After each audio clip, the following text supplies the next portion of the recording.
I should start off by saying that today here I'm on behalf of Stanford, and this is work I did with fellow students Riyad Aswabi, Henry Corrigan Gibbs, as well as professors Dan Renee, Phil Levis, and Keith Winstein. So today we have millions of smart devices in our homes, but do you really know what your devices are saying about you? IoT devices typically talk to some service in the cloud, and the vendor that offers the device and the service typically controls both the device and the cloud service through the software. Now, it's typically recommended that these devices be implemented with secure communications using some protocols such as TLS or transport layer security. And what this means is that the vendor now controls not only the endpoint but the whole communications channel. And this has good privacy implications for the user because it means that no one can eavesdrop on the plain text of the traffic. But it also means that not even the device owner knows what private information is leaving at home. So we asked the question, how might vendors with good intentions allow device owners to audit their own devices' communications while still maintaining security? The goal of this work starts with a typical IoT device installation where the user places some IoT device in their home on their local area network behind some device such as a router or a firewall. But what we'd like to do is enable the device owner to place some trusted device on their network called an auditor that would somehow scoop up the encrypted traffic off the network and through some technical magic would be able to decrypt it and either inspect this plain text or give this to the owner of the device. So in this paper what we do is we introduce a new protocol called TLS-RaR, which ensures robust, delayed auditing of secure TLS communication. And it targets adoptability by preserving the wire format and the TLS implementation on the server side, and ensures tamper-proof communication. It does this by using built-in mechanisms with TLS to do key rotation. And then we introduce some new concepts called authenticated key retirement acknowledgement and sealed history key release to enable decryption of traffic that the auditor saw before the most recent key rotation. So now I've kind of set up the background and what the basic idea of what we're doing. So I'll give some time to talk about the requirements of a solution and the threat model. I'll discuss some strawman solutions and why they might not be compatible with the threat model or don't meet the requirements for the rollout. And then I'll give our proposed solution, TLS-RaR, and I'll quickly skim over some of the items. So for a solution to this problem, we're going to impose 4 different requirements. The first 2 are security requirements called past auditability and audit robustness. And basically what these requirements are that this auditing device should be able to audit traffic that occurred in the past, and when doing so, it should decrypt the traffic and either know that when it decrypts it that it has the correct plain text or it reports some kind of failure. We also believe it's very important to ensure this third property called present moment integrity, which ensures that there is end-to-end integrity between the IoT device and the cloud service. And what this means is that not even the auditor should be allowed to tamper with the traffic. We believe this is important, for instance, because a device owner might not want a rogue auditing device unlocking their front door, or maybe the vendor wouldn't want the owner of the device using this as a way to tamper with data, such as billing data, or maybe using it as a way to hack on their cloud API, or repurposing some subsidized device. So we put that in as a requirement because we think it'll make the solution much more adoptable. And also, to the end of adoptability, we want to ensure that we maintain the standard TLS wire format and server implementation, because currently the reality is in the data center there's a lot of infrastructure already built up around TLS, such as TLS termination proxies or accelerators or load balancers that the vendor really might not want to change, or maybe they don't have the ability to change it because it's offered as part of some service that their cloud service provider is offering. Now the threat model starts with the basic, your standard TLS threats, although now that we've added this auditor to the equation, which we allow to see the plain text of the communication. But we also have this new dynamic where now we have auditors and endpoints that might be trying to attack each other. The endpoints might collude, or one of the auditors might attempt to make one other auditor report some kind of incorrect output, or maybe an auditor might try and break the end-to-end integrity of the channel. So basically, the real threats that we're concerned about are ones where one of the actors attempts to sidestep the security requirements that I laid out in the previous slide. We do consider a couple things out of scope. First of them is denial of service. And also, we're not going to consider so-called covert channel attacks, where the endpoints might try to include and hide information up in, say, the application layer, or maybe down in the timing of packets or something like that.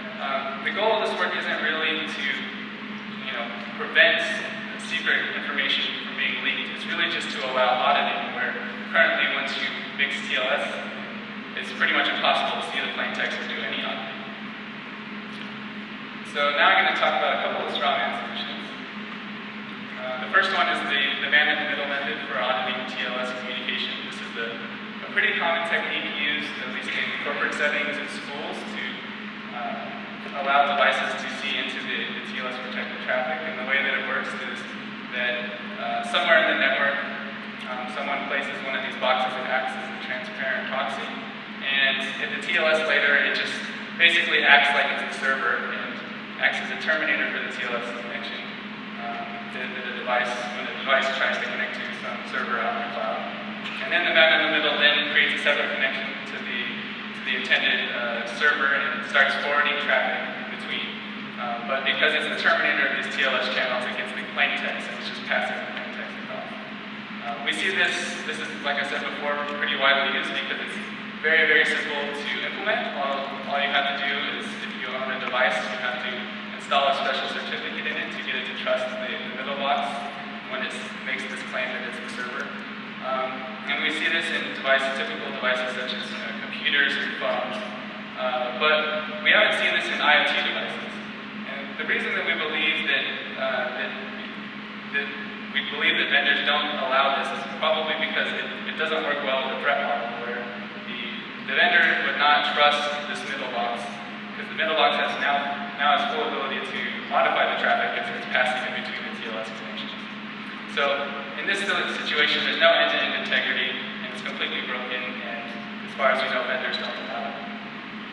Another possibility is just throw out TLS and maybe use a modified version, such as multi-context TLS or NC-TLS, which these other solutions might provide the general functionality we want, which is to allow an auditor to decrypt traffic. But the problem is that for one reason or another, they don't meet all four of the requirements I laid out before. So in the case of multi-context TLS, it has a different wire format and a different server-side implementation. And we believe that that's a big barrier for its adoption. As far as we know, it's not widely deployed. So when you can't find a solution that does what you want, what we did is we made our own, which is TLS-Rotate and Release, or TLS-RaR. And the too long didn't read is, when it's time to audit past traffic, the IoT device rotates the traffic keys, i.e. it starts using a new set of encryption keys. And once the IoT device is verified that the key rotation is complete on both the device and the server, it then hands the keys over to the auditor over some secure channel. Now there are some tricky little pieces to make this work correctly, so I'm going to dive in with a little bit more detail here. So this is going to be a timeline of events from left to right. First, the two endpoints, they open up a transport, usually TCP. And on top of that, they build a secure connection with TLS that begins with a handshake, where the two endpoints exchange some random information, they authenticate each other, do a key exchange, and eventually they both arrive at some shared key that they can use to encrypt traffic and send it to each other. TLS also has mechanisms that can be used to rotate keys, meaning start encrypting with any set of keys. And the most obvious way of doing this is that the IoT device can simply kill the connection and open up a new one. Or there's a lighter weight method of doing something similar by doing this initial handshake procedure that was used to open the TLS connection, repeating that same kind of handshake again, and eventually new keys will be used. There's a lighter weight version of that called resume, and those two mechanisms, renegotiate and resume, exist in TLS versions up to 1.2, and now hopefully soon we'll have TLS 1.3, which introduces a new feature called key update, which is specifically built for rotating keys. So everything I've described up to this point is standard TLS, nothing new here. And in TLS-RaR, what we do is we leverage these existing mechanisms to build the protocol. So we say that time is divided up into epochs, where within one epoch, one set of keys is being used. And then when a key rotation occurs, a new epoch begins, and a new set of keys is being used.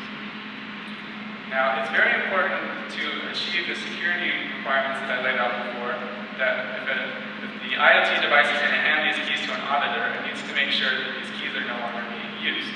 So we introduced this idea of an authenticated key retirement acknowledgement, which isn't something that TLS really supplies, per se. And in the paper we discussed how to do this, but once the IoT device receives some message that can authenticate that the key rotation is fully complete, then it can hand these keys over to the auditor. So it packages up in what we call a sealed history key release, which includes the keys for the previous epoch, the hashes for the traffic in that epoch, as well as the signature, and hands that to the auditor. So once the auditor has this information, it now has everything it needs to decrypt the traffic that it saw in the past, and it can also verify that it received the correct traffic since someone else didn't send them something using the same set of keys. So that overall is the basics of how TLS-RaR works. We did some evaluation. I'm not going to go into a whole lot of detail due to time.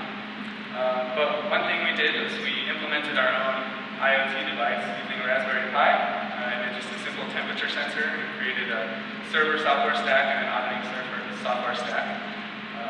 We used this to test that the idea worked, and we found that the only modification for TLS anywhere to make this work was on the client side, which is just to make the OpenSSL library release a key to the higher layer so that it could be given to the auditor. We also use this platform to measure the performance impact on the IoT devices implementing these key rotations and the hashes necessary. We also wanted to test our claim that this would be compatible with servers out in the wild, so we scanned the Alexa top 1 million sites, found the subset of them that support HTTPS, and then determined what fractions of them supported the various mechanisms that were needed for the different flavors of TLS-RaR. Finally, we also observed the traffic patterns of several off-the-shelf IoT devices, and we just attempted to reason about whether TLS-RaR would work in those scenarios. In conclusion, auditing the Internet of Things is important, but TLS can get in the way of that. And so we proposed TLS-RaR, which allows read-only auditing of secure communication, and it has these useful properties. Auditors see the exact plain text encrypted by TLS about the endpoints. The format of the TLS on the wire is not changed. No TLS layer changes are required for at least some servers, and hopefully this will improve as the new version of TLS, version 1.3, rolls out. And only minimal changes are required to OpenSSL on the device. So thank you for listening to my talk, and if you build IoT devices, I'd love to talk to you about